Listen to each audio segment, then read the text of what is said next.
खुशी यूनिवर्सिटी से आई तो वैन से उतर रही थी कि उसने अपने घर से निकलते प्रिया को देखा। उसके चेहरे पर इस वक्त हवाइयाँ उड़ी हुई थीं और प्रिया का ये डरा हुआ रूप देखकर खुशी को कुछ गड़बड़ होने का एहसास हुआ था। घर पर इस वक्त पापा भी नहीं थे, सिर्फ अन्नू थी। ये किस मकसद से आई थी? खुशी का दिल धड़कने लगा था। वो अब जब तक अपने दरवाजे तक पहुंचती, प्रिया अगला मोड़ लेकर अपनी गाड़ी पर बैठकर वहां से जा चुकी थी। खुशी कुछ पल खड़ी उसकी गाड़ी को देखती रही, लेकिन फिर वो अंदर की तरफ बढ़ी थी। लेकिन अंदर जाकर उसने जो मंजर देखा था, उसकी एक जोरदार चीख निकली थी। अनु जमीन पर पड़ी तड़प रही थी। एक हाथ से पेट पकड़े, एक हाथ से टेबल का कोना पकड़कर उठने की कोशिश कर रही थी। दीदी, वो तेजी से चीखती हुई अनु की तरफ भागी थी। दीदी, क्या हुआ आपको? आप ठीक तो है ना? खुशी, खुशी, एम्बुलेंस को कॉल करो, मुझे बहुत दर्द हो रहा है। खुशी, मैं मर जाऊंगी। अनु दर्द से तड़पते हुए बोली थी। दीदी, आपको कुछ नहीं होगा, मैं हूं ना। मैं अभी अभी कुलदीप जीजी को फ़ोन करती हूँ। नहीं खुशी, कुलदीप शहर में नहीं है, उन्हें फ़ोन करने का फ़िलहाल कोई फ़ायदा नहीं। तुम एम्बुलेंस को कॉल करो। मेरा बच्चा खुशी, मेरा बच्चा। ये कहते कहते अनु की आंखें बंद होने लगी थीं और खुशी की तो जैसे जान ही निकलने लगी थी। उसने जल्दी से एम्बुलेंस को कॉल किया था। वो अनु को लेकर अस्पताल पहुंच चुकी थी, जहां इमरजेंसी में उसे एडमिट कर लिया गया था। कुलदीप का नाम लेते ही सारे डॉक्टर जी जान से उसे बचाने की कोशिश में लग चुके थे। कुलदीप कोई आम इंसान नहीं, इस शहर का बिजनेस टाइकून था और इस अस्पताल से ही अनु का पहले से इलाज चल रहा था। सारे डॉक्टर्स कुलदीप और अनु को अच्छे से जानते थे। खुशी ने अपने पापा को कॉल किया, वो भी ऑफिस से हॉस्पिटल आ गए थे। अनु की सास संजना जी और अनु का देवर वैभव भी आ चुका था। अनु की हालत को लेकर सब लोग परेशान थे। इस बच्चे को लेकर सबकी कितनी उम्मीदें थीं। आहूजा खानदान को अनु वारिस देने वाली थी, लेकिन अब बच्चे और माँ दोनों की जान को खतरा था। खुशी, कैसे हुआ ये सब कुछ? इतनी बड़ी लापरवाही अनु कैसे कर सकती है? उसे पता था ना उसकी कोख में हमारे खानदान का अंश पड़ रहा है, फिर भी इतनी बड़ी लापरवाही कैसे? संजना जी ने खुशी को कंधों से पकड़कर झंझोड़कर पूछा, जबकि खुशी की आंखों में आंसू थे। मुझे नहीं पता आंटी, मैं यूनिवर्सिटी से आई तो दीदी दर्द से तड़प रही थी, मैं कुछ नहीं जानती। जबकि संजना जी सर पकड़कर बैठ गई थी। और पूरे 3 घंटे की कोशिश के बाद अनु को तो बचा लिया गया था, लेकिन बच्चा खत्म हो चुका था। 5 महीने की प्रेगनेंसी थी जिसकी हलचल अनु महसूस करने लगी थी। वो वजूद अब ठंडा हो चुका था और जब डॉक्टर ये खबर सुना रहा था, उसी पल घबराया हुआ सा कुलदीप हॉस्पिटल के अंदर दाखिल हुआ था और ये खबर सुनकर जैसे सब कुछ खत्म हो गया। इस बच्चे के लिए उसने कितनी तैयारी की थी, कितने सपने सजाए थे, और वो बच्चा एक ही पल में उसे छोड़कर चला गया था। ऐसा कैसे हो सकता है? वो वहीं कॉरिडोर में पड़ी कुर्सियों पर बैठ चुका था। सब लोग उसके पास आए थे। कुलदीप, संभालो खुद को। अनु के पापा संजय जी आगे बढ़े। ये सब अनु का क्या धरा है? उसने अपना ख्याल नहीं रखा। कुलदीप, तुम्हें मना किया था ना, उसे उसके मायके छोड़कर मत आओ। लेकिन नहीं, तुमने मेरी बात नहीं सुनी। अब हो गया ना सब कुछ खत्म। संजना जी गुस्से से बोल रही थीं, जबकि कुलदीप धीरे से बड़बड़ाया था, मैं अनु को कभी माफ़ नहीं करूँगा, कभी नहीं। उसने अपनी आंखों में आई नमी साफ की और बिना अनु से मिले हॉस्पिटल से बाहर निकलता चला गया, ये जाने बिना कि अनु पर क्या कयामत बीत रही है। अनु मिलना चाहती थी कुलदीप से, उसके कंधे पर सर रखकर रोना चाहती थी। अपने बच्चे की मौत का गम कुलदीप के साथ मिलकर हल्का करना चाहती थी, लेकिन उसने उसे धुतकार दिया था, उससे नफरत करने लगा था, उसे अपने बच्चे का कातिल समझने लगा था। दिल में गलतफहमी का बीज पाल चुका था। वो रोती सिसकती रह गई थी। कुलदीप के पीछे पीछे उसकी माँ संजना जी भी चली गई थीं। अस्पताल में अब सिर्फ अनु की बहन खुशी, उसके पापा संजय जी रह गए थे। वो बेबसी से अपनी बेटी के पास आए थे। पापा, कुलदीप। उसने आंस भरी नज़रों से पापा को देखा था और वो कुछ भी न कह सके। तुम ठीक हो बेटा, हमारे लिए यही बहुत बड़ी बात है। और वो अपने पापा का हाथ पकड़कर रो पड़ी थी। पापा, मेरा बच्चा। फिक्र मत करो बेटा, सब कुछ ठीक हो जाएगा। उनकी आंखों से खुद आंसू छलक पड़े थे, जबकि खुशी भी अपनी आंखों में आए आंसू पोंछने लगी। कुलदीप ने मुड़कर भी नहीं देखा था और न वो अनु से मिलने आया। संजय जी बेटी को डिस्चार्ज कराकर अपने घर ले आए थे और अनु हर पल रास्ता निहारा करती थी कि कब कुलदीप आएगा, उसके आंसू पोंछेगा, लेकिन वो नहीं आया। थक हार कर उसने फ़ोन भी किया, लेकिन उसने फ़ोन नहीं उठाया और आखिरी ऑप्शन यही था कि वो खुद उसके पास जाएगी, लेकिन उसने उससे मिलने से इनकार कर दिया। जबकि उसकी माँ संजना जी ने तो उसे धक्के देकर घर से निकाल दिया कि तुम हमारे पोते की कातिल हो। और अनु ने अपने दिल पर पत्थर रख लिया। जाओ कुलदीप, तुम्हें मेरी ज़रूरत नहीं, मुझे भी अब तुम्हारी ज़रूरत नहीं रही। तुम्हें मुझसे मोहब्बत नहीं तो मैं भी ऐसी मोहब्बत पर लानत भेजती हूँ। कहने को तो उसने कह दिया था, लेकिन इस दिल का क्या करती जिसमें सिर्फ और सिर्फ कुलदीप की मोहब्बत चमकती थी। वो अपने आंसू अंदर ही अंदर पीकर दिन गुजारने लगी थी। संजय जी और खुशी ने समझाने की उसे लाख कोशिश की थी कि टेंशन मत लो, एक दिन कुलदीप तुम्हारे पास जरूर आएगा। अब भी वो सिर्फ गलतफहमी का शिकार है और अनु बस आंखों में आंसू लिए उन्हें देखती रह जाती। वो मोहब्बतें, वो वादे याद करती जो कुलदीप ने उससे किए थे, और पूरे 6 महीने हो गए थे उस बेदर्द सनम ने मुड़कर नहीं देखा था। कुलदीप ने सुकून से नहीं था, वो भी अनु को याद करता था, लेकिन अनु के खिलाफ भड़काने वाली संजना जी मौजूद थीं। उन्होंने गलतफहमी के बीज को इतना खाद पानी दिया था कि वो अब घना वृक्ष बन चुका था, और कुलदीप चाहकर भी अनु की तरफ कदम न बढ़ा पा रहा था। संजना जी के तो मन की हो रही थी। वो अपनी सहेली की बेटी और कुलदीप के बचपन की दोस्त प्रिया को ही अपनी बहू बनाना चाहती थी, लेकिन बेटे की मोहब्बत की वजह से मजबूर हो गई थी। लेकिन अब उन्हें मौका मिला था तो वो अपना ये ख्वाब जरूर पूरा करती, और इसके लिए वो पूरी तैयारी भी कर चुकी थी। दरवाजा खट से खोलकर वो अंदर आई थी। कुलदीप, जो मीटिंग में बिजी था, अचानक दरवाजा खुलने पर चौंक कर सामने देखा। वहां मौजूद सबकी नजरें उस आने वाली हस्ती पर गई थीं। आज से 6 महीने बाद यूं उसे अपने सामने देखकर कुलदीप के लब भींचे थे। ब्लैक फ्रॉक में उसका सोगवार हुस्न, रोई हुई आंखें। कुलदीप ने उसका पूरा जायजा ले लिया था। मुझे बात करनी है आपसे, वो रुहासे लहजे को मजबूत बनाते बोली। Excuse me, meeting is over, Kuldeep ने वहां मौजूद मेंबरों को कहते अनु को सख्त निगाहों से घूरा था। सब मेंबर्स वहां से बाहर निकल गए थे। कुलदीप ने उनके जाते ही सवालिया नजरों से अनु को देखा, जो अब चंद कदम के फासले को मिटाती उसके पास आई थी। आप दूसरी शादी कर रहे हैं? अनु ने कितनी मुश्किल से ये सब कहा था, ये वही जानती थी। 6 महीने बाद ये पूछने आई हो? कुलदीप ने अपनी जगह से उठकर उसके पास आकर बड़े ठंडे अंदाज में पूछा। आप मेरी बात का जवाब दें कुलदीप आहूजा। वो गुस्से से उसके पास 2 कदम बढ़ी थी। उसके जिस्म से उठती उसके फेवरेट परफ्यूम की खुशबू आज भी कुलदीप को अपने हवासों पर छाती महसूस हुई थी। दिल की धड़कनों ने बेतहाशा शोर मचाया था। पूरे 6 महीने के बाद वो सितमगर उसके सामने थी। मेरा जवाब जानकर तुम्हें क्या करना है? वो गहरी नजरों से उसके चेहरे को देखते हुए बोला था। मिस्टर कुलदीप, जो पूछा सीधी तरह बताइए। वो अपनी गिरे कांच सी आंखें उस पर टिकाकर बोली। अगर मैं कहूँ हाँ कर रहा हूँ दूसरी शादी, फिर? कुलदीप के संजीदा से जवाब पर अनु को लगा उसके दिल की धड़कनों ने धड़कने से इनकार कर दिया हो। मुझे सजा दे रहे हैं? वो धीमी सांस लेते बिना पलक झपके बोली थी। सजा? सजा तो हम दोनों के लिए है, और अब शायद सारी जिंदगी ही दोनों को ये सजा सहनी पड़े। कुलदीप अब की बार इंतहाई संजीदगी से बोला। मैं बेबी हूँ आपकी, आप मेरे साथ यूं बेवफाई नहीं कर सकते। अब की बार आंखों में आंसू जमा होने लगे थे। बीबी हो इसलिए यहाँ खड़ी हो और सवाल जवाब का हक दिया है, वरना तुम्हारी जगह कोई और होता तो इस वक्त। क्या इस वक्त? अनु का अंदाज तेज हुआ। घर जाओ। कुलदीप ने रुख पलटा। अनु को यकीन न आया ये वही शख्स था जो उसे दीवानों की तरह मोहब्बत करता था, जुनून की हद तक चाहता था, जिसकी सुबह शाम अनु की बाहों में कटती थी। अनु को देखकर खुद पर कंट्रोल खोने लगता था, और आज उस शख्स ने अनु को छूना तक गवारा न किया।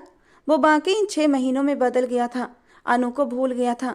सिर्फ एक गलती से उसने अपनी महबूब पति कुलदीप को खो दिया था। आंखों के बहते आंसुओं ने इस बार उसका भरम तोड़ दिया था। मैं नहीं जाऊंगी। अपने 6 महीने से मुझसे राब्ता ख़त्म कर रखा है, न मिलते हैं न बात करते हैं। क्या सारा कसूर मेरा था? क्या अकेली कसूरवार मैं हूँ जो सज़ा मुझ अकेली को दी जा रही है? इस बार अनु ने कुलदीप के सामने जाते माथे पर बल डाले कहा था, जबकि उसने भी अभी तक कुलदीप को छुआ तक नहीं था। हाँ, तुम अकेली कसूरवार हो, तुम्हारी वजह से सब कुछ हुआ, तुम्हारी वजह से मेरा बच्चा। कुलदीप का लहजा तेज हुआ था, लेकिन वो गुस्से में अपनी बात पूरी नहीं कर पाया था। अनु ने उसके चेहरे पर इंतहाई गुस्से के भाव देखे अपने आंसुओं को पोंछकर बोली, आप इस बात की सजा अब मुझे देंगे दूसरी शादी करके? सही है, करें आप दूसरी शादी, लेकिन दूसरी शादी से पहले आपको मुझे छोड़ना होगा। अपनी जबान को लगाम दो अनु, जान ले लूंगा तुम्हारी अगर दोबारा ऐसी कोई बात मुंह से निकाली तो। कुलदीप ने बाजू से पकड़कर अनु को झंझोड़ा। एक पल को दोनों की नज़रों का बुरी तरह टकराव हुआ था। आप खुद किसी और को जिंदगी में शामिल कर लें और मुझसे चाहते हैं कि आपके नाम पर अपने बाप के घर बैठी रहूं, ऐसा हरगिज नहीं होगा मिस्टर कुलदीप आहूजा। दूसरी शादी से पहले आपको पहली शादी खत्म करनी होगी। इस बार अनु ने बिना डरे बिना रुके कुलदीप से आंखों में आंखें डालकर बात कही थी। तुम्हारी इतनी हिम्मत नहीं कि तुम मेरे नाम के साथ अपना नाम अलग कर सको। अनु कुलदीप आहूजा, मैं तुम्हारी सांसें तुम पर तंग कर दूंगा। लगता है तुम भूल गई हो कुलदीप आहूजा को। कुलदीप ने उसके चेहरे पर अपनी गर्म सांसें छोड़ते हुए अपने अंदर के गुस्से को काबू करते हुए कहा, मैं कुछ नहीं भूली, लेकिन शायद आप सब कुछ भूल गए हैं। मेरा गुनाह क्या इतना बड़ा था कि आप मुझे इतनी सख्त सजा दे रहे हैं? और सजा देनी है तो फिर हम दोनों को मिलेगी। अनु ने गुस्से से अपना बाजू छुड़ाते हुए दरवाजे की तरफ कदम बढ़ाए तो कुलदीप अपने घने बालों में हाथ फेरता उसके पीठ को गुस्से से देखते हुए उसके पीछे लपका था।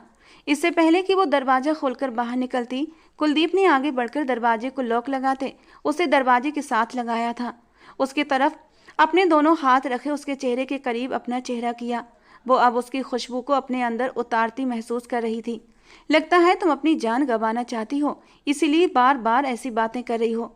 पर अगर तुम्हें बहुत शौक है अलग होने का तो ठीक है, कुलदीप आहूजा तुम्हें जुदा कर देगा खुद से। तुम कुलदीप की मोहब्बत के काबिल ही नहीं थी। गेट आउट, कुलदीप एक एक शब्द पर जोर देते हुए बोला था और उससे पीछे हटा था। उसकी बात सुनते ही अनु तो जलजलों की जद में आई थी। वो उसे छोड़ने की बात कर रहा था, मतलब वो उसे छोड़ देगा। आंसू तेजी से उसकी आंखों से बहने लगे। उसकी मोहब्बत की बातें आज सब किताबी बातें साबित हुई थीं। अनु ने उसे देखते पलटकर दरवाजे का लॉक खोला और बाहर निकलती चली गई, जबकि कुलदीप दांत पर दांत रखे होंठ भींचे उसे जाता देखता रह गया। वो बहुत तेज ड्राइविंग करते 2 बार अपना एक्सीडेंट होते होते खुद को मुश्किल से बचा पाई थी। घर पहुंचते ही बेड पर औंधे मुंह लेटकर फूट फूट कर रोई थी। उसे वो दिन याद आने लगे जब उसे खबर मिली थी कि वो प्रेग्नेंट है। कुलदीप ने कितनी खुशी का इजहार किया था, जैसे उसे दुनिया जहान की खुशी मिल गई हो। सिर्फ एक गलती से उसका सब कुछ छीन लिया गया था। उसका बसा बसाया घर, उसका पति, उसकी ममता, सब कुछ खत्म हो गया था। वैभव, तुम्हें कितनी बार कहा है कि सोनिया को साथ लेकर आया करो। अब देखो ना कितना वक्त गुजर गया है। संजना जी ने वैभव को डांटा जो अनसुनी करता मोबाइल पर बिजी था। उसकी जिम्मेदारी क्यों लेता वो? कोई केयरटेकर नहीं था जो उसे लाने ले जाने का ठेका उठा लेता। सोनिया संजना जी के जानने वाली की बेटी थी जो 2 हफ्ते पहले ही अपनी यूनिवर्सिटी से उनकी यूनिवर्सिटी में माइग्रेशन करवा कर आई थी। उसके माँ बाप उसकी बड़ी बहन के यहाँ गए हुए थे क्योंकि उसकी बड़ी बहन की डिलीवरी में कुछ प्रॉब्लम्स क्रिएट हुई थी और उसकी तबीयत ठीक नहीं थी और मजबूरन सोनिया को वो संजना जी के घर छोड़ गए थे। वो लड़की जात थी और थोड़ी अकड़ मिजाज थी। उसके आने जाने की कोई खास रूटीन नहीं थी, इसलिए संजना जी अक्सर उसके लिए परेशान हो जाया करती थीं। Hello aunty. अचानक ही सोनिया की आवाज़ पर वैभव ने मुड़कर उसकी तरफ देखा। अच्छा हुआ तुम आ गई बेटा, मैं बस खाना खाने ही लगी थी। तुम भी फ्रेश हो जाओ, फिर मिलकर खाना खाते हैं। वो जल्दी से कहते हुए किचन की तरफ बढ़ गई। कितने अफसोस की बात है, मैं वहाँ पर आपका वेट करती रही और आप घर भी आ गए। आपको कोई एहसास है मैं घर कैसे पहुँची? सोनिया ने दुख से वैभव की तरफ देखते हुए कहा। मैं तुम्हारा क्यों एहसास करने लगा? और मैंने कोई तुम्हारा ठेका नहीं ले रखा आने जाने का। अपने आने जाने का खुद इंतजाम करो। वो माथे पर बल डाले कहते हुए अपनी जगह से उठता मोबाइल पॉकेट में रखते अपने कमरे की तरफ बढ़ा। सोनिया को उसकी बात पर सख्त अफसोस हुआ और गुस्सा भी आया। वो उसके पीछे ही आई थी। जरूरी नहीं जिनका ठेका लें सिर्फ उन्हीं को घर छोड़ा जाए। कभी कभी इंसानियत के नाते ही इंसान मदद कर दिया करता है। वो बात करते करते उसके कमरे तक चली आई थी। वैभव ने पलटकर माथे पर बल डाले। वो किस बात को लेकर तंज कर रही थी वैभव समझ गया था। तुम होती कौन हो मुझे ये सब कहने वाली? अपने काम से काम रखो तो बेहतर होगा। और out of my from room, rude अंदाज में कहता वो उसे उलझा गया। सोनिया ने आसपास देखा तो वाकई वो गुस्से में बात करते हुए उसके कमरे तक आ गई थी। शर्मिंदगी के मारे उसका चेहरा लाल हुआ था। एक नज़र उस पर डालते वो फौरन बाहर निकल गई, जबकि वैभव ने उसी पल उसके मुंह पर दरवाजा जोर से बंद किया था। योगेश आहूजा के 2 बच्चे थे। बड़े बेटे का नाम कुलदीप आहूजा, जो कि एक बहुत बड़ा बिजनेस टाइकून था, गुस्से वाला और अपनी मनमानी करने वाला। जबकि दूसरे नंबर पर वैभव आहूजा, जो अपने भाई की ही कॉपी था, लेकिन जुनून में तो 2 हाथ उससे भी आगे था। दोनों भाई एक से बढ़कर एक थे। अनु दीदी क्या हुआ आपको? आप ठीक तो है ना? खुशी ने परेशानी से अपनी बहन अनु के माथे पर हाथ रखते पूछा। वो जब से घर आई थी अपने कमरे में बंद थी, न किसी से बात कर रही थी और न ही खाना खाने के लिए बाहर आई थी। और जब खुशी यूनिवर्सिटी से आकर अपनी कोचिंग क्लासेस के लिए भी चली गई थी और जब शाम होने को थी तो मिस्टर संजय ने परेशानी से खुशी को अनु की आज की सारी रूटीन के बारे में बताया था। वो इस वक्त उठकर बहन के कमरे में आई थी, जहां वो मुंह लपेटे आंसू बहा रही थी। खुशी, अनु उठते ही खुशी के गले से लगी और फूट फूट कर रो पड़ी। प्लीज अनु दीदी, मुझे बताएं तो सही हुआ क्या है, आप इस तरह क्यों रो रही हैं? खुशी ने अनु को इस कदर बेदर्दी से रोते देखा तो खुद भी परेशान हुई थी। खुशी, वो दूसरी शादी कर रहे हैं। खुशी के गले लगे अनु ने आंसुओं को रोकते हुए कहा था। उसकी बात पर खुशी ने एक गहरा सांस लिया था। यूनिवर्सिटी में आज भी इसी बात पर वैभव से उसकी बहस हुई थी। उसे भी इस बारे में पता चल गया था कि कुलदीप प्रिया से दूसरी शादी कर रहा है, और ये खबर सुनकर वो सीधा वैभव के पास जा पहुंची थी। हद होती है बेशर्मी की, तुम लोगों में शर्म नाम की कोई चीज है या नहीं? उसके दोस्तों के सामने ही वो बेतुकान बोले गई थी। वैभव ने दांत पीसते हुए उसे घूर कर देखा था। अपनी जबान को कंट्रोल करो तुम। वैभव भी बहसी अंदाज में उठा और उसकी तरफ बढ़ा था कि उसके दोस्तों ने उसे रोका। नहीं करती कंट्रोल? क्या कर लोगे तुम लोग? क्या अपने भाई की हरकतों को कंट्रोल कर सकते हो तुम, जो एक बीबी के होते हुए अब दूसरी शादी रचाने वाला है? खुशी गुस्से में सारी तमीज और मर्यादाएं भूलकर चीखते हुए बोली थी। और इस अपनी आदत की वजह से वो कितनी बार नुकसान भी उठा चुकी थी, लेकिन फिर भी वो अपनी गलतियों से बाज नहीं आती थी। आदत होती तो बदलती, नेचर कैसे बदलती, ये उसकी नेचर थी। खबरदार, तुमने मेरे भाई के बारे में एक शब्द भी गलत कहा तो मुंह तोड़ दूंगा तुम्हारा। वैभव ने बहुत ही गुस्से के आलम में कहते हाथ का मुक्का बनाया था, लेकिन खुशी बिल्कुल भी नहीं डरी थी। लानत है तुम पर, एक गलत फैसले के साथ देते शर्म आनी चाहिए तुम्हें। वो सामने खड़े दुश्मन को कैसे सुकून से रहने देती? पहले मुझे भी लगता था कि भाई का फैसला गलत है, लेकिन अब मुझे उनका फैसला 100% सही लगता है। No out. वो ऊंची आवाज में दहाड़ा तो खुशी एक पल के लिए सहम गई थी।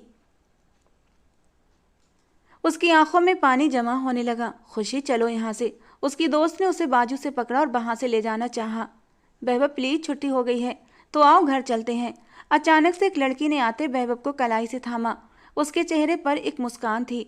खुशी की निगाह उसके हाथ पर जा ठहरी जो वैभव की कलाई पर था, और वैभव इतने गुस्से से खुशी को घूर रहा था कि उसे एहसास तक न हुआ सोनिया उसकी कलाई पर अपना हाथ रखे हुए है। खुशी वैभव को सख्त निगाहों से घूरती हुई हाथ झटकती वहां से चली गई थी। उसके जाते ही सब स्टूडेंट भी एक एक करके वहां से हट गए थे। क्या हुआ वैभव, कुछ मिस कर दिया मैंने? सोनिया ने आंखें चमकाते हुए पूछा। उसी पल वैभव की नजर अपनी कलाई पर पड़ी तो झटके से सोनिया के हाथ से अपनी कलाई छुटाई थी।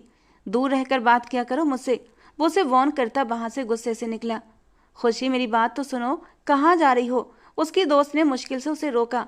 वो भी अपने भाई जैसा है, बेवफा है वो। इतनी जल्दी तो मौसम भी रंग नहीं बदलते जितनी जल्दी ये दोनों भाई बदल गए हैं। खुशी दुख से बोली। यार, वो बेवफा नहीं है, बस थोड़ा वक्त दो, एक दूसरे को सब ठीक हो जाएगा। मीरा ने उसे एक अच्छी दोस्त की तरह समझाना चाहा। वक्त? भाड़ में गया वक्त। देखा नहीं तुमने किस तरह उस लड़की ने उसका हाथ थाम रखा था? खुशी ने गहरा सांस भरते गुस्से से कहा। उसने अपने पीछे खड़े वैभव को नहीं देख पाया था। खुशी, यार रिलैक्स। मीरा ने उसे बताना चाहा, लेकिन मौका ही नहीं दे रही थी। नहीं, बिल्कुल नहीं, वो बेवफा इंसान का भाई है और बेवफा ही निकला। देखा ना तुमने, उससे ज्यादा उम्मीद भी क्या की जा सकती है? खुशी ने दांत किचकिचाते गुस्सा बर्दाश्त करते कहा, और उसी पल वैभव ने उसे जोर से कलाई से थाम कर अपने साथ घसीटा। खुशी ने गड़बड़ाकर वैभव की ओर देखा था, जो उसे लिए अब यूनिवर्सिटी के खाली कोने की तरफ जा रहा था, और फिर एक पेड़ के पीछे खड़ा होते उसे पेड़ से लगाए उसके आगे खड़ा होता, उसके दोनों तरफ अपने हाथ रख दिए थे और माथे पर बल डाले खड़ा था। आंखों में तेज गुस्सा था। उसने मेरी कलाई पर हाथ रखा वो तुमने देखा, लेकिन मैंने उसका हाथ झटका वो नहीं देखा। गंभीर और गुस्से वाले अंदाज में कहता वो खुशी को और बेसुकून कर रहा था। वो गहरी सांस भरती अब भी बहुत गुस्से में थी। कुछ भी नहीं देखना मुझे। तुम्हारा भाई कर रहा है ना दूसरी शादी, तुम भी कर लो दूसरी मंगनी। बल्कि मंगनी की क्या जरूरत है, डायरेक्ट शादी कर लो। खुशी ने उसे जोर से पीछे की तरफ धक्का मारना चाहा, लेकिन वो 1 इंच भी अपनी जगह से ना हिला। वैभव ने उसकी दोनों कलाइयों को सख्ती से जकड़ा और पेड़ के साथ लगाया। बहुत ही गुस्सा भर गया है ना तुम्हारे अंदर कि किसी की भी नहीं सुनती हो? वो उसकी कलाइयों को दबोचे उसको अब जरा सी तकलीफ पहुंचा रहा था। छोड़ो मेरा हाथ, जालिम इंसान, दर्द हो रहा है मुझे। वो माथे पर बल डाले उसे घूरते हुए बोली। मुझे भी हुआ था, यहाँ दिल में, जब तुमने बिना सोचे समझे मुझे सबके सामने इतना कुछ कहा। वैभव का अंदाज ठंडा था मगर गुस्से वाला था और उसके ठंडे अंदाज पर खुशी की जान जाती थी। वो जब भी गुस्से में उसके सामने होता तब खुशी को उससे डर नहीं लगता था, लेकिन जैसे ही उसके शब्दों में ठंडापन उतरता खुशी के हाथ पैर सुन्न होने लगते। वैभव, अब की बार उसकी आवाज़ धीमी थी। ऐसे नहीं, पहले वाले अंदाज में बात करो, वही सूट करता है। वैभव ने उसे झटके से अपने सीने से लगाया तो खुशी की जान पर बन आई थी। धड़कनों का तालमेल दोनों के जज्बात में तूफान मचा रहा था। लोगों की निगाह में हम मंगेतर हैं, लेकिन हकीकत में हमारा संबंध कितना गहरा है यह हमसे बेहतर कोई नहीं जान सकता। अपनी नाक को उसके नर्म नाजुक गाल पर रगड़ता वो पल भर में उसके गाल लाल कर गया था और खुशी के पूरे जिस्म में करंट सा दौड़ गया था। वो दोनों छुपकर शादी कर चुके थे, लेकिन खुशी की इज्जत की खातिर वैभव ने अपनी माँ संजना जी को खुशी के लिए जैसे तैसे मनाया था और अब वो उनकी नज़र में मंगेतर थे। जानबूझकर उन्होंने अपनी शादी वाली बात छुपा ली थी कि कहीं संजना जी नाराज ना हो जाएं, और ये बात उन्होंने आज तक किसी को खबर नहीं लगने दी थी। वो हमेशा ऐसे ही उसे चुप करवाया करता था, वरना खुशी द ग्रेट चुप हो जाए नामुमकिन ही था। मैं उन्हें कभी माफ़ नहीं करूंगी। अचानक से अनु की आवाज़ ने उसे ख्यालों से चौंकाया। दीदी प्लीज ऐसे रो रो कर खुद को परेशान मत करो, मर्द जात होते ही बेवफा हैं, खुशी ने गुस्से से कहा। नहीं खुशी, अगर ऐसा होता तो माँ के जाने के बाद हमारे पापा भी तो दूसरी शादी कर सकते थे ना, पर पापा ने तो आज तक वफा निभाई। माँ के जाने के बाद भी कभी बेवफाई नहीं की माँ के साथ।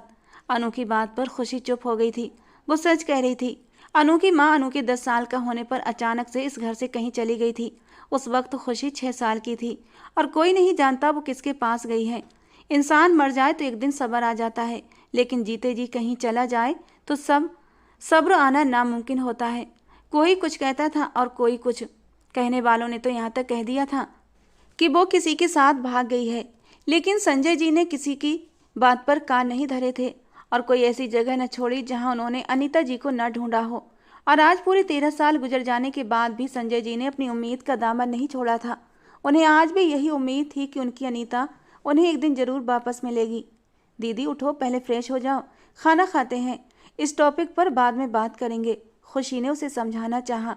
अब कुछ कहने को नहीं बचा खुशी, अब सिर्फ तलाक का नोटिस जाएगा उस कुलदीप आहूजा को। कर ले वो दूसरी तीसरी चौथी, जितनी मर्जी हो उतनी शादियां कर ले, अब मुझे कोई फर्क नहीं पड़ता। अनु की बात पर खुशी ने हैरत से उसे देखा। दीदी आप ये क्या कह रही हैं, तलाक? खुशी को लगा उसने कुछ गलत सुना है। कुलदीप और अनु एक दूसरे से कितना प्यार करते थे। उनकी मोहब्बत के गवाह वैभव और खुशी थे, और वो मोहब्बत आज कहाँ चली गई कि अनु कुलदीप से तलाक लेने की बात कर रही थी। हाँ सही सुना तुमने, और ये मेरा आखिरी फैसला है। अनु खुद पर पहरे बिठाती बाथरूम में बंद हो गई थी, जबकि खुशी अपना सर पकड़कर बैठ गई थी। कुलदीप, कल भी हेमा का फोन आया था, उन्हें जवाब दो बेटा, आखिर बेटी वाले हैं वो। कुलदीप की माँ संजना जी ने नाश्ते की टेबल पर खोए अपने बेटे कुलदीप को पुकारा तो वो चौंक गया। जी मम्मा, आप कुछ कह रही थी?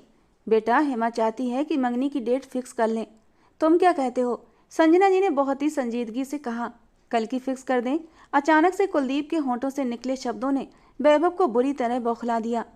माँ इतनी भी जल्दी क्या है, अभी अनु भाभी भाई की पत्नी है, नाराजगी है तो क्या हुआ, रिश्ता तो है ना। तुम बीच में मत बोलो, ये बड़ों की बातें हैं वैभव।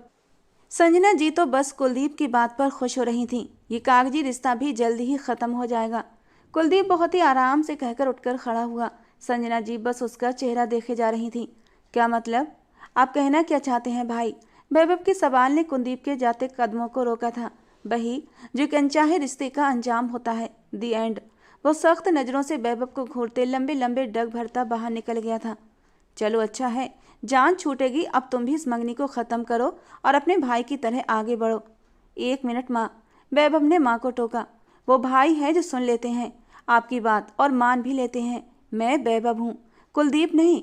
अपनी ज़िंदगी के फैसले मैं खुद लेता हूँ और लेता रहूँगा। आप अपना खेल भाई के साथ खेलें, मेरी ज़िंदगी में दखल अंदाजी कोई भी नहीं करेगा।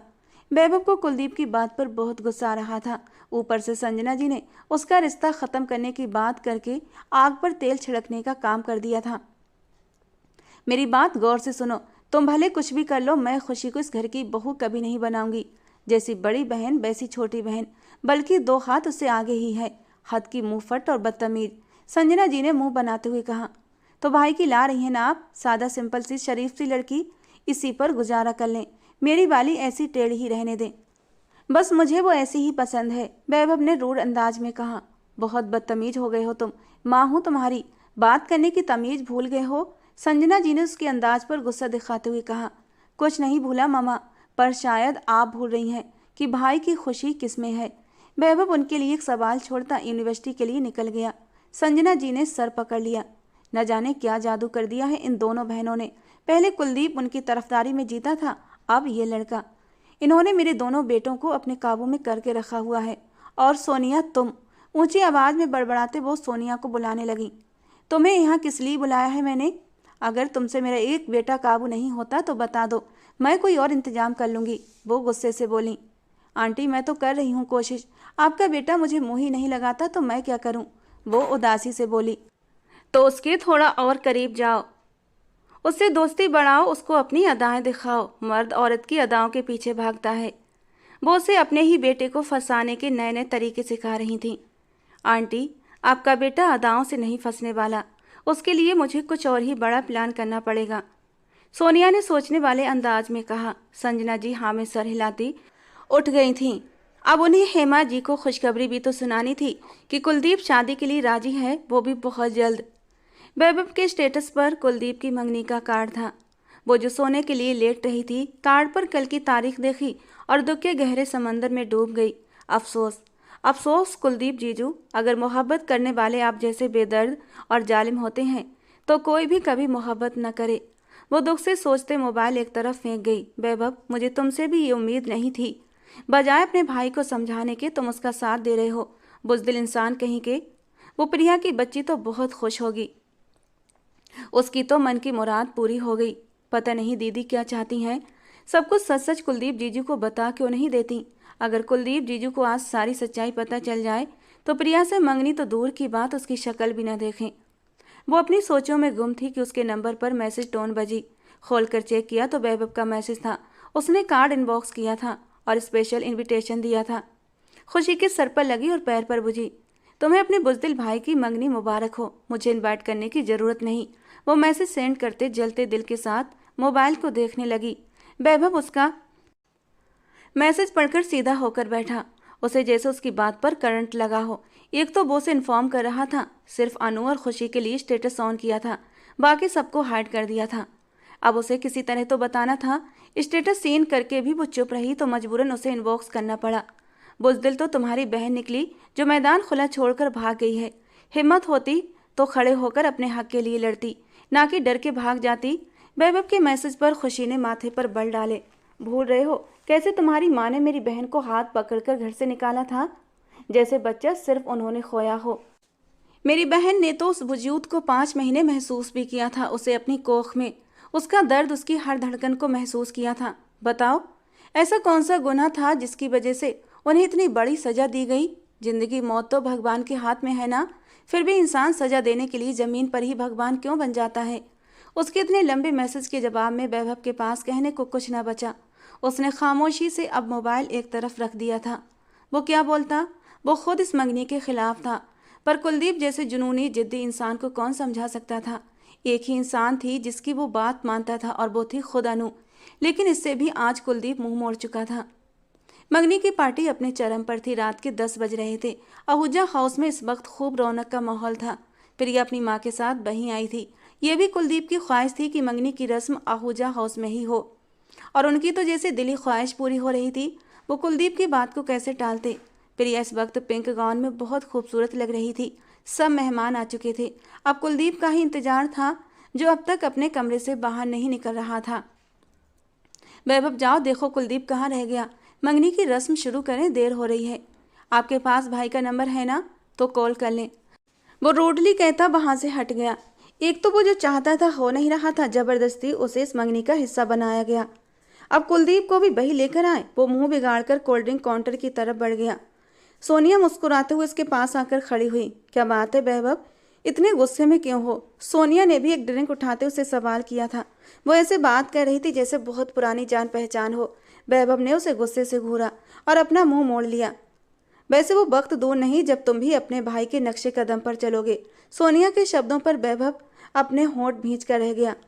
तुम्हें माँ ने यहाँ जिस काम के लिए रखा है उस पर ध्यान दो, वरना अगर टारगेट बदल गया तो इस घर से धक्के देकर मेरी मम्मा ने तुम्हें बाहर निकाल देना है। तो बेहतर नहीं कि तुम अपनी खैर मनाओ।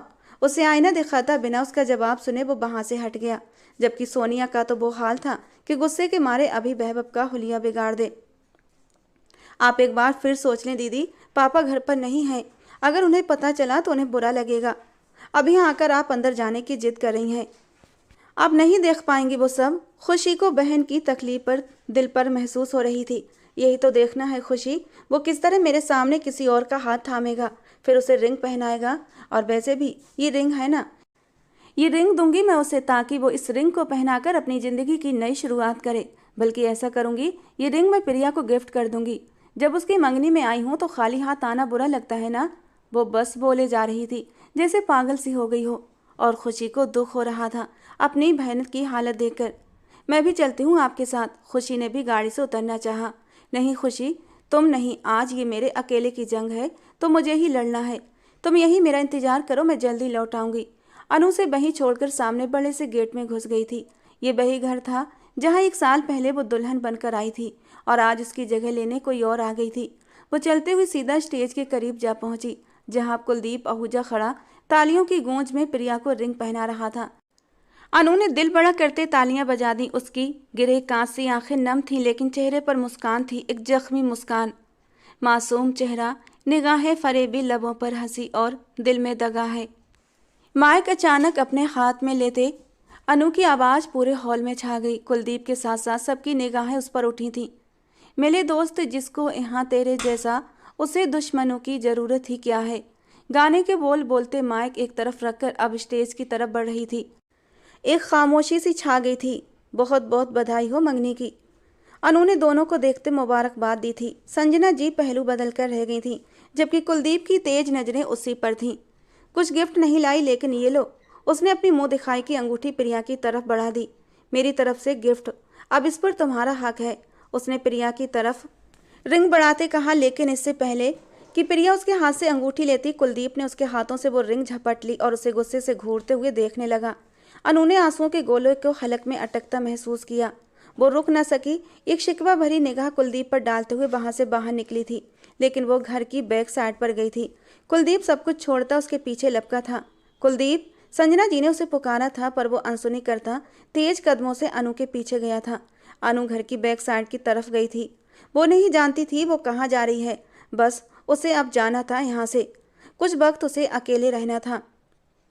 इससे पहले कि वो पीछे दरवाजे से बाहर कदम रखती, कुलदीप ने फौरन उसे बाजू से पकड़कर अपनी तरफ खींचा था। वो सीधा उसके सीने से जा टकराई। गहरी सांस भरते वो कुलदीप को बेगानेपन से देखने लगी। कुलदीप को उसके यूं देखने पर बहुत तकलीफ हुई थी। लीव मी, वो गुस्से से चिल्लाई। कुलदीप उसका हाथ सख्ती से थामे बिना कोई बात किए सीधा अपने कमरे में लेकर आया। दरवाजा लॉक करते उसकी तरफ घूमा। क्यों आई हो यहाँ? वही शब्द, वही ठंडा अंदाज, बिल्कुल भी शर्मिंदगी नहीं थी। अनु तो जैसे पागल होने को थी। उसे दोनों बाजुओं से पीछे की तरफ धक्का दिया तो कुलदीप ने उसकी दोनों कलाइयों को थाम लिया और उसे खींचकर खुद के करीब किया। क्यों मुश्किलें बढ़ा रही हो अपने और मेरे लिए? वो गंभीर आवाज में कहता अनु के दिल की धड़कनों को तेज कर रहा था। मुझे जाना है यहाँ से, दूर हटो, वो चिल्लाई थी, लेकिन खुद को उसकी पकड़ से छुड़ा ना पाई। इसीलिए तो यहाँ नहीं आई कि दूर हो जाऊं तुमसे। कुलदीप उसका वजूद अपने कमरे में महसूस करता उसको खुद में भींच गया। वो आज भी शिद्दत से उसे चाहता था। उसके बिना अपना वजूद बेमतलब सा महसूस होता था। मिस्टर कुलदीप आहूजा, जिससे मंगनी की अंगूठी पहनाई है, उसी को जाकर। उसके बाकी के शब्द उसके मुंह में रह गए थे कि अचानक ही कुलदीप ने आगे बढ़कर अपने होंठों से उसके होंठों पर कब्जा जमाया था और वो एकदम पत्थर सी हो गई थी। 6 महीने बाद इस स्पर्श को महसूस कर रही थी। 6 महीने तक कुलदीप ने उसे छुआ तक नहीं था। एकदम से सब याद करते अनु पैनिक होने लगी थी। वो बुरी तरह बेकाबू होती कुलदीप की पकड़ सख्त से सख्त होती जा रही थी कि कुलदीप उसे लिए बिस्तर पर गिरा। उसकी कलाइयों को तकिए पर लगाते उसका चेहरा निहारने लगा, जो अब रोते हुए उसे ही देख रही थी। क्या हुआ, इतना पैनिक क्यों हो रही हो? पहली बार तो नहीं छू रहा। वो इतना कहते उस पर अपना हक जताते अनु की सांसों में अपनी सांसें घोलने लगा था। फिर बहुत ही प्यार से उसके माथे पर होंठ रखे। वो उसकी आंखों को देखता बारी बारी उन पर भी अपने होठों का स्पर्श छोड़ता जा रहा था और उसे पूरी तरह पत्थर कर गया था। वो बिना पलके झपकाए उसे देखे जा रही थी। वो जादूगर था। तो ये बात अनु गलत न कहती थी। वो हमेशा उसे काबू कर लिया करता था। अपने जादू में आज भी अनु को जकड़ चुका था और अनु चाहकर भी उसके जादू से बाहर नहीं निकल पा रही थी। उसने दोबारा से अनु के नरम गुदाज रसीले होठों पर अब बड़े ही प्यार से उसके होठों का रसपान कर रहा था। पहले वो जो उसकी मोहब्बतों का जवाब मोहब्बत से दिया करती थी, आज बस बेहिस और बेहरकत पड़ी थी। आज वो उसका साथ नहीं दे रही थी, लेकिन रोक भी नहीं रही थी। कुलदीप उसका ये अंदाज देखकर गुस्से से जरा सा ऊपर होता अपनी शर्ट निकाल कर दूर फेंक चुका था। उसके इरादे देखकर अनु की जान निकली थी। पूरे जिस्म में जैसे करंट लगा था। उसकी कुर्बत, उसकी मदहोश करने वाली छुअन को वो कितनी बार तो झेल चुकी थी। हर बार ही वो अपनी जुनूनियत से उसकी जान निकाल कर रख देता था और आज तो उसके चेहरे के रंग भी बदले हुए थे। कुलदीप, खबरदार, जो तुमने अपनी हद पार करने की कोशिश की तो मैं तुम्हारी। लेकिन अब कुलदीप होश में कहाँ था। पूरे 6 महीने बाद उसकी महबूब बीवी उसकी बाहों में थी तो खुद पर काबू कैसे पाता। वो सारा गुस्सा, सारी नफरत जैसे पल में भूल गया था। याद था तो बस ये कि अनु का नर्म नाजुक वजूद उसकी बाहों में था। अगले ही पल उसने अपने नरम दहकते होंठ अनु की गर्दन से नीचे ब्यूटी बोन पर रखे थे और अब धीरे धीरे नीचे का सफर कर रहे थे। इससे पहले कि वो उसकी और भी खूबसूरती में पूरी तरह मदहोश हो जाता, अनु ने एकदम उसके बालों में उंगलियां डालते हुए उन्हें सख्ती से दबोचा था। मुझे घर जाना है कुलदीप, प्लीज। इस बार उसकी आंखों में नमी उतरी थी। कुलदीप ने अपनी खुमार भरी आंखों से अनु को देखा था और बेड पर लेटते हुए अनु को खींचकर अपने सीने पर गिराया था। तुमने कुलदीप आहूजा को बहुत हल्के में लिया अनु आहूजा। इतने करीब आकर कौन पत्थर दिल इंसान होगा जो जाने देगा। पूरे 6 महीने का हिसाब लूंगा। एक झटके से उसने अनु के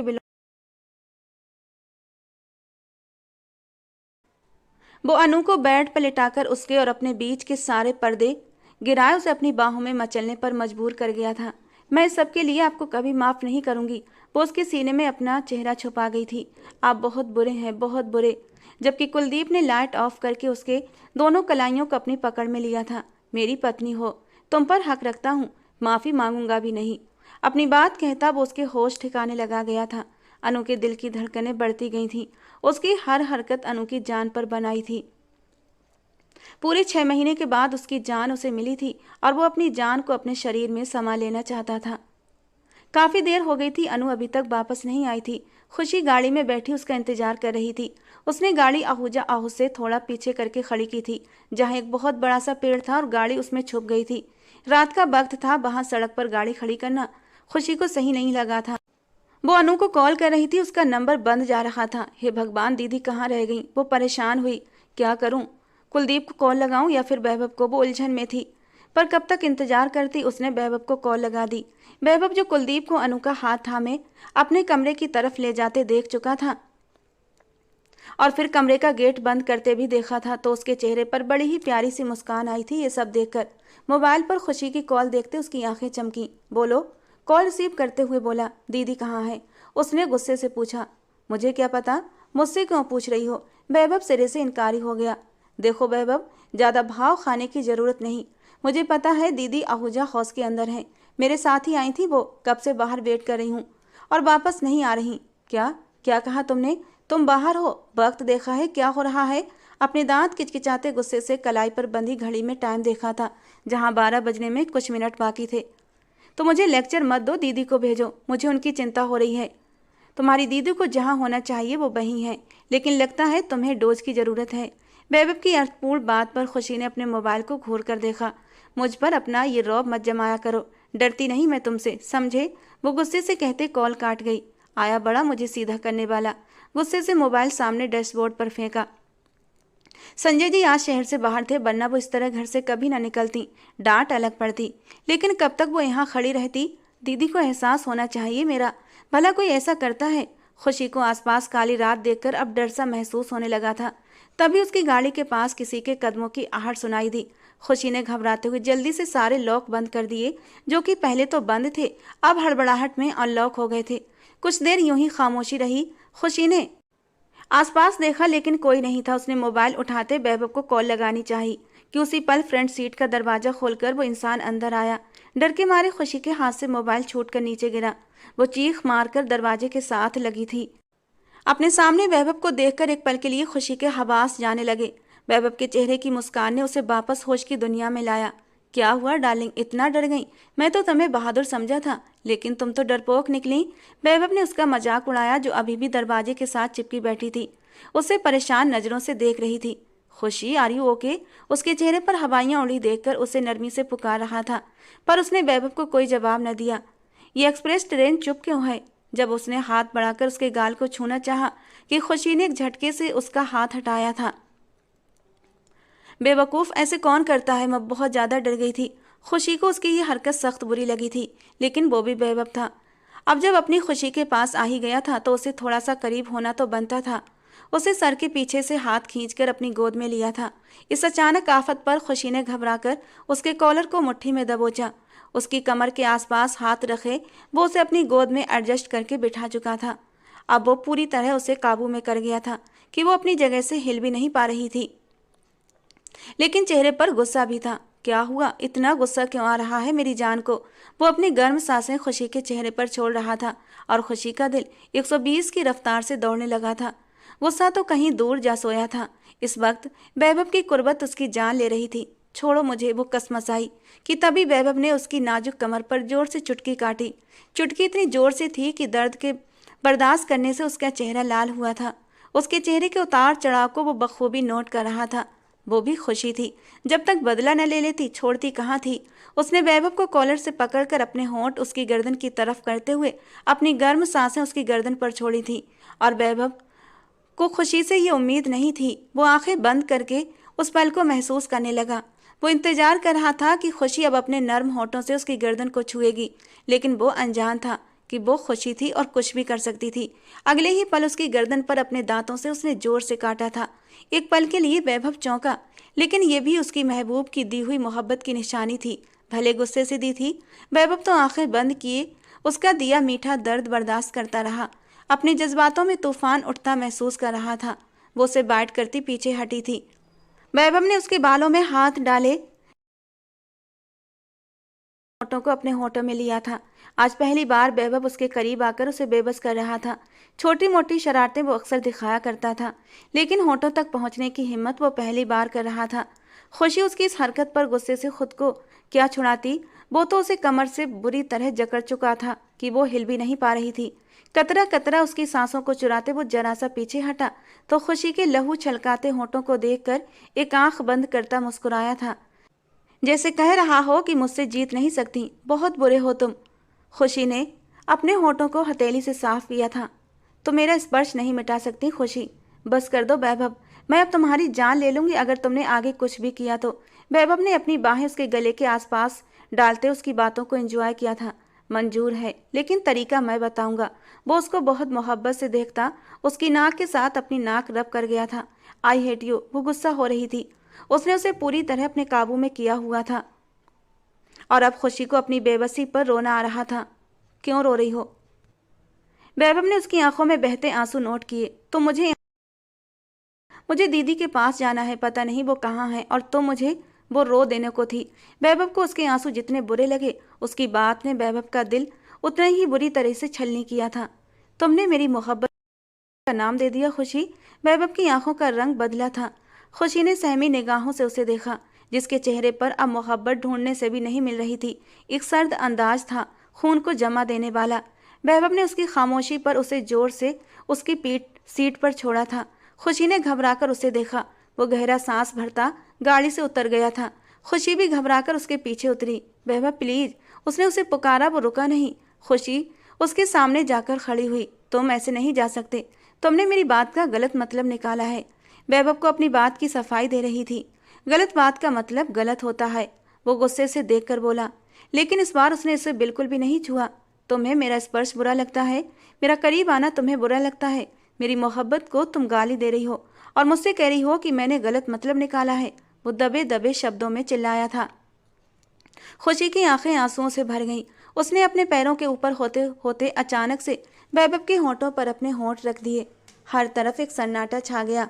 अपनी मोहब्बत का एहसास कराती वो अगले पल पीछे हटी थी, लेकिन तभी वैभव ने खींचकर उसे वापस सीने से लगा लिया। अब ये क्या था? वैभव का अंदाज ना समझने वाला था।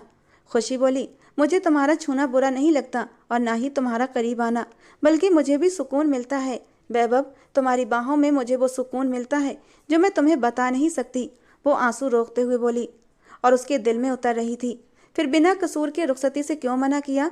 तुम्हारी वजह से मैं अपनी डिग्री लेने के बाद भी बेवकूफ़ों की तरह यूनिवर्सिटी के चक्कर काट रहा हूँ, वैभव ने कहा। वैभव की बात पर खुशी ने मुंह बनाया। तो मैंने कहा आओ। नहीं, मैं ही पागल हूँ। अगर तुम विदाई दे दो तो ये झंझट खत्म हो जाए ना। मेरे पास आ जाओ हमेशा के लिए, तो छुपा लूंगा तुम्हें सबसे। वो जोर से उसे सीने में भींचता हुआ बोला था। वैभव, क्या दीदी और कुलदीप जीजू के साथ सब कुछ ठीक हो जाएगा ना? वो उसके सीने से सर उठाकर बच्चों की तरह पूछ रही थी। हो जाएगा, आज के बाद सब कुछ ठीक हो जाएगा। वैभव होंठों पर एक शरारती मुस्कान सजाकर बोला था। क्या मतलब? आज क्या हुआ है? खुशी ने हैरानी से पूछा। तो वैभव बड़ी गहराई से मुस्कुराया था। ना पूछो तो ज़्यादा अच्छा है। उसने खुशी की छोटी सी नाक दबाई थी। क्यों ना पूछूं? मुझे पूछना है। बताओ, आज के बाद सब कैसे ठीक हो जाएगा? अभी नहीं बता सकता, शादी के बाद बताऊंगा। ये कहकर उसने खुशी को टाल दिया था। सुबह की रोशनी फैलने से पहले ही अनु की आंख खुली थी तो पास सोए कुलदीप को देखा, जिसने रात भर अपनी मोहब्बत का जुनून उस पर लुटाया था। वो सारे पल याद आते ही अनु की आंखों में आंसू आए थे। कुलदीप के बाजू से निकलकर वो उठकर बैठी। पता नहीं खुशी कहाँ होगी, वो तो मेरे साथ आई थी। क्या रात भर गाड़ी में रही या फिर अंदर आई थी मुझे पूछने के लिए? अनु को एकदम परेशानी हुई थी। कुलदीप की तरफ देखा, वो अब भी गहरी नींद में था। अनु जल्दी से उठकर बाथरूम में गई थी। मुझे यहाँ से अभी इसी वक्त निकलना होगा, कुलदीप के उठने से पहले। प्रिया से जब उसकी मंगनी हो गई तो इस रिश्ते की कोई गुंजाइश नहीं बचती। ये सोचते हुए वो खुद को अच्छी तरह कवर करती बाहर निकली थी। कुलदीप, जिसकी आंख खुल चुकी थी, अनु को यूं चोरों की तरह बाहर जाते देखा तो अपने होंठ भींच कर रह गया था, जैसे उन्होंने कोई गुनाह कर दिया हो। वो उसकी थी, आज भी उसकी, सर से लेकर पांव तक। वो खुद को उसे चाह कर भी दूर नहीं कर सकती थी। तुम लाख कोशिश कर लो अनु, लेकिन तुम मेरी जिंदगी से दूर नहीं जा सकती। वो उठकर साइड टेबल से सिगरेट की डिब्बी निकाल चुका था। तुम हमेशा मेरी रहोगी, मरते दम तक। और गुजरी रात के बाद तो तुम्हें अच्छे से समझ आ गया होगा कि तुम पर सिर्फ अभी भी मेरा हक है। वो हल्के से स्माइल छोड़ता अपनी आंखें बंद कर गया था। खुशी की आंख वैभव के गुदगुदी करने से खुली थी। दोनों ने पूरी रात गाड़ी में ही गुजार दी थी। उसके गुदगुदाने पर वो खिलखिलाकर हंस पड़ी थी और उसकी खिलखिलाती हंसी को आगे बढ़कर वैभव ने अपने होंठों से उसके होंठों से चुरा लिया था। तुम्हारी मुस्कान मेरी जिंदगी की सबसे बड़ी खुशी है। उसने उसे फिर से गले लगाया। तभी अनु गाड़ी का दरवाजा बजाने लगी तो वो दोनों चौंके।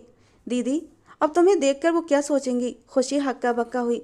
कुछ भी नहीं सोचेंगी, जानती हैं वो भी यार, सब शादीशुदा हैं आखिर। और शादीशुदा कपल्स क्या करते हैं उन्हें पता है। वैभव एक आंख बिंक करता नीचे उतर गया। अनु ने वैभव को देखते नजरें चुराई और उसके उतरते ही खुद गाड़ी में बैठ गई। वैभव अंदर रूम में आया। उसकी कमर में दर्द था। सारी रात सीट की बैक से टेक लगाए वो और खुशी को गोद में लिए सुलाकर खुद जागता रहा था। उसे पता था अनु अभी इतनी जल्दी बाहर नहीं आने वाली थी। 6 महीने के बाद दोनों का मिलन हो रहा था, तो इतनी जल्दी प्यास कहाँ मिट जाती। इसलिए उसने सुकून से खुशी को गोद में लिया था और उसके सर को थपकते हुए उसे सुला दिया था। खुशी खुद तो सुकून से उसके सीने पर सर रखकर सो गई थी, लेकिन उसकी गर्दन पर दिए दर्द ने वैभव को सोने न दिया था। अभी भी वो बिस्तर पर गिरते ही उसकी आंखें नींद से बंद हो गई थीं। दीदी, आप ठीक तो है ना? खुशी को उसकी फिक्र हुई थी। वो सीट की बैक के साथ टेक लगाए आंखें मूंद गई। उसने गहरा सांस लिया। बहुत दोगला इंसान है वो। खुशी, एक तरफ उसने प्रिया से मंगनी की तो दूसरी तरफ मेरे साथ, कहते कहते उसकी आंख से आंसू टूट कर गिरे थे। क्या हुआ आपके साथ? खुशी परेशान हुई। कुछ नहीं, गाड़ी तेज चलाओ। वो खुद पर बर्दाश्त करती मुंह दूसरी तरफ मोड़ गई। खुशी भी चुप हो गई। आखिर तुम चाहते क्या हो कुलदीप? एक तरफ तुमने प्रिया से मंगनी की और दूसरी तरफ वो लड़की सुबह तुम्हारे कमरे से निकली। क्या है ये सब? संजना जी को बहुत गुस्सा आया था और कुलदीप के बाहर आने पर वो भरी बैठी थी और अपना सारा गुस्सा उस पर निकाल रही थी, जबकि प्रिया भी अपनी माँ के साथ खड़ी थी। वो बीबी है मेरी, कुलदीप ने माथे पर बल डाले कहा। तो मैं कौन हूँ? प्रिया ने पीछे से पूछा। तुम मंगेतर, नॉर्मल अंदाज में जवाब दिया। प्रिया ने दुख से संजना जी की तरफ देखा। कुलदीप, प्रिया से शादी से पहले तुम्हें अपनी बीवी को तलाक। अभी प्रिया की माँ की बात पूरी नहीं हुई थी कि टेबल पर पड़ा गुलदान कुलदीप ने एक झनाके के साथ जमीन पर मारकर तोड़ दिया था। इंतहाई कीमती गुलदान था जो कुलदीप कनाडा से बड़े ही चाव से लाया था। कुछ कह रही थी आप? कुलदीप ने उन्हें देखते पूछा, जो इस वक्त हैरत से उस टूटे हुए गुलदान को देख रही थी। Kuldeep, are you okay? Sanjana ji को कुलदीप में बदलाव सा महसूस हुआ। अभी तो ओके हुआ हूँ मामा। वो आराम से अपनी चेयर घसीट कर नाश्ते की टेबल पर बैठा। कुलदीप, तुम ऐसे सलूक नहीं कर सकते हमारे साथ। ये मंगनी किसी ने जोर जबरदस्ती नहीं कराई है। जैसे तुम हमें मुजरिम बना रहे हो। मुजरिम तो तुम हो। अचानक से कुलदीप के जवाब पर प्रिया के चेहरे का रंग उड़ा था। जुर्म तो हुआ है और बहुत बड़ा जुर्म। उसकी माफ़ी भी नहीं मिलेगी तुम्हें। मांगोगी तब भी नहीं। कुलदीप ने कहर भरी निगाहों से प्रिया को देखा। कहना क्या चाहते हो तुम? प्रिया ने भी बिना पलक झपके पूछा। कुलदीप अपनी जगह से उठता उसके करीब आया। तुम जानती हो अभी मेरा क्या दिल चाह रहा है कि तुम्हें अभी इसी वक्त जिंदा जमीन में दबा दूं। कुलदीप की आवाज़ सख्त हुई थी। सभी ने चौंक कर उसे देखा। शोर की आवाज़ सुनकर वैभव भी भागकर नीचे आया था। अभी थोड़ी देर पहले ही उसकी आंख लगी थी। पहले कुछ टूटने की आवाज़ आई और अब कुलदीप के ऊंचा ऊंचा बोलने की आवाज़ ने उसे उठा दिया था। और मैंने ऐसा क्या किया है कि तुम मुझे ज़मीन में दबा दोगे? गुस्से से प्रिया ने कहा था। तुमने मेरा वारिस इस दुनिया में आने से पहले मार दिया। तुम हो कातिल। कुलदीप की बात पर सभी के रोंगटे खड़े हुए थे। ये क्या बकवास है? प्रिया की माँ ने आगे बढ़कर घबराकर बेटी की साइड लेनी चाहिए। खबरदार, आप भी बराबर की हिस्सेदार हैं। मेरे पास सबूत है। कानून देगा आपको सजा। मेरे बच्चे को मार दिया। कुलदीप की आंखें लाल हो रही थीं। ये सब झूठ है। तुम्हें उस अनु ने जो भी कहा है वो झूठ बोला है। मैं तो गई ही नहीं वहां पर। वो तो खुद ही सीढ़ियों से फिसल कर गिरी थी। झूठ। अनु ने तो मुझे कुछ भी नहीं कहा। कुलदीप की बात पर प्रिया के हाथ पैर ठंडे हुए थे। वो जल्दबाजी में अपने पैर पर खुद ही कुल्हाड़ी मार चुकी थी। संजना जी ने हैरत से देखा। अनु उस दिन घर में अकेली थी कि उसी पल बाहर डोरबेल की आवाज़ बजी थी और उसने दरवाज़ा खोला तो सामने प्रिया को देखा था। तुम यहाँ? प्रिया उसे पीछे करते हुए अंदर आई, जैसे वो जानती हो कि आज प्रिया घर में अकेली है। हाँ, मैं। बहुत शौक है ना तुम्हें कुलदीप की ज़िंदगी में रहने का और उसका बच्चा पैदा करने का? क्या बकवास कर रही हो? निकलो यहाँ से। अनु ने उसे दरवाजे की तरफ धकेलना चाहा, लेकिन प्रिया ने गुस्से से खुद को छुड़ाया। मुझे तुम जैसी लड़की के मुंह लगने का कोई शौक नहीं। ये कहकर अनु सीढ़ियाँ चढ़कर अपने कमरे की तरफ बढ़ गई थी। वो प्रिया को जानती थी। कुलदीप ने भी उसे बताया था कि प्रिया उसे हासिल करना चाहती है, लेकिन उसे कुलदीप की मोहब्बत पर, उसकी वफा पर पूरा यकीन था। उसने सोचा कि जब घर में कोई नहीं होगा तो प्रिया खुद ही वापस चली जाएगी, लेकिन वो नहीं जानती थी प्रिया के इरादे क्या हैं। अभी अनु सीढ़ियाँ चढ़कर ऊपर पहुंची थी कि उसके पीछे पीछे प्रिया भी आई थी। उसने एक झटके से अनु को कंधे से पकड़कर खींचा और धक्का मारकर सीढ़ियों से गिरा दिया। अनु के मुंह से एक चीख निकली थी। वो दर्द से तड़प रही थी, किसी को मदद के लिए पुकार रही थी। प्रिया उसके पास बैठी थी। दर्द से तड़पती रहो और यहीं तड़प तड़प कर अपनी जान दे दो। बदकिस्मती से बच गई तो अपने मुंह को बंद रखना। अगर एक शब्द भी मेरे खिलाफ बोला तो याद रखना, मैं वो बला हूँ कि कुछ भी कर सकती हूँ। एक दिन कुलदीप रात को सोएगा, सुबह उसकी आंख नहीं खुलेगी। विधवा होना चाहती हो तो अपना मुंह खोलना, वरना हमेशा खामोश रहना। अनु अपना दर्द बर्दाश्त करती उस पत्थर दिल लड़की को देख रही थी। यानी जब कुलदीप को हासिल नहीं कर पाती तो उसे जान से मार देती।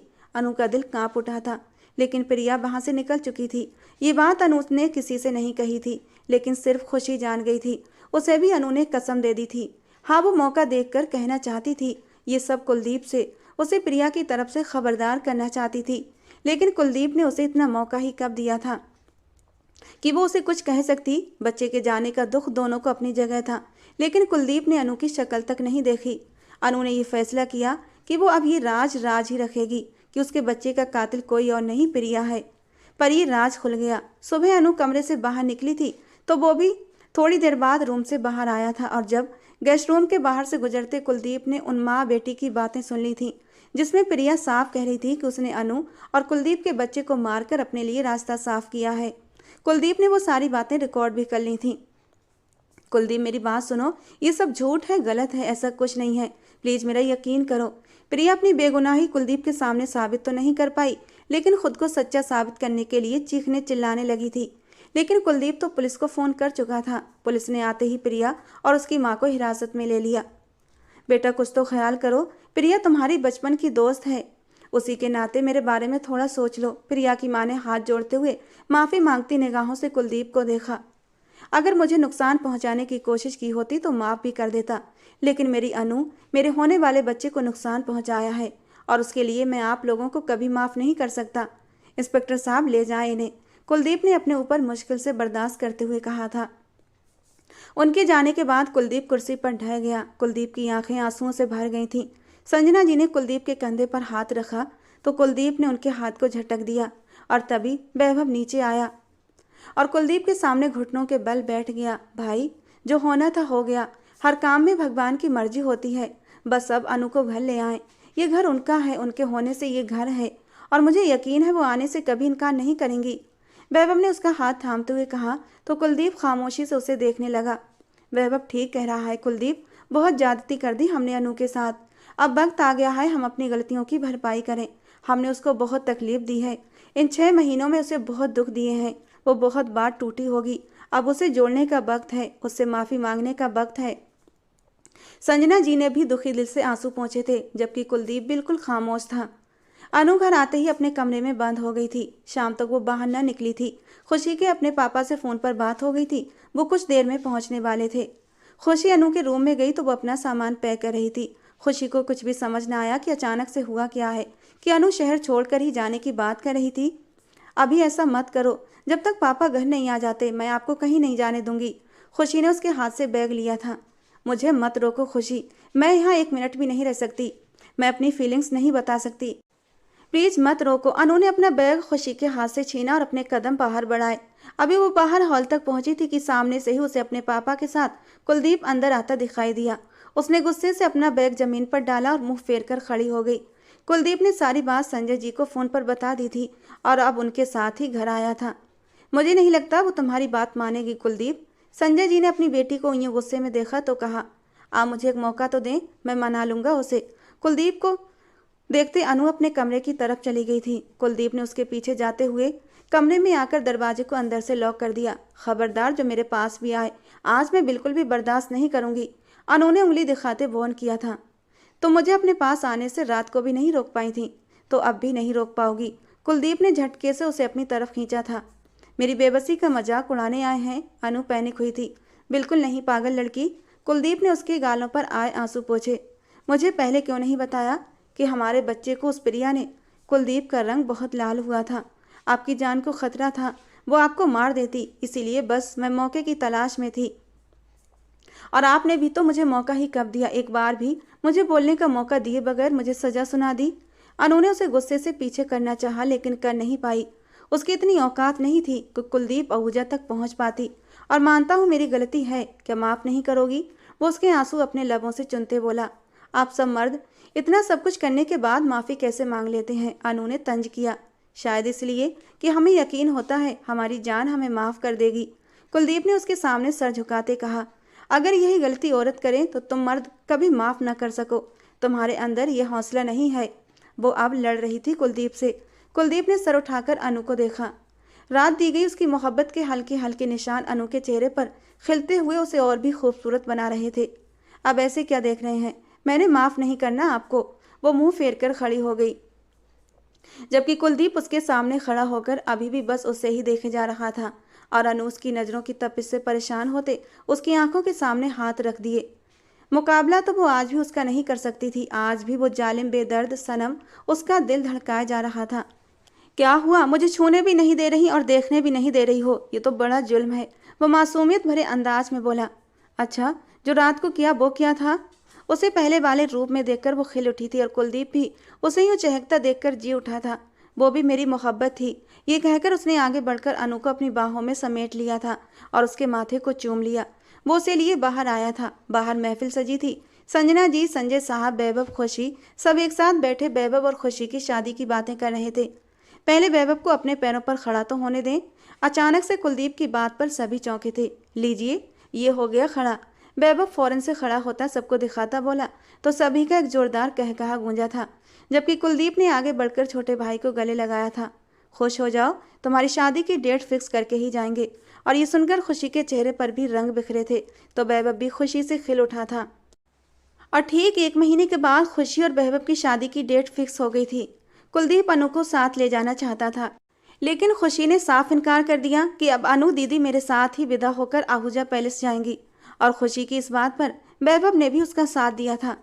सबकी खुशी को देखते हुए यही तय पाया गया कि अनु भी खुशी खुशी दोबारा से इस घर से विदा होगी और कुलदीप गुस्से से वैभव और खुशी को घूर कर रह गया था।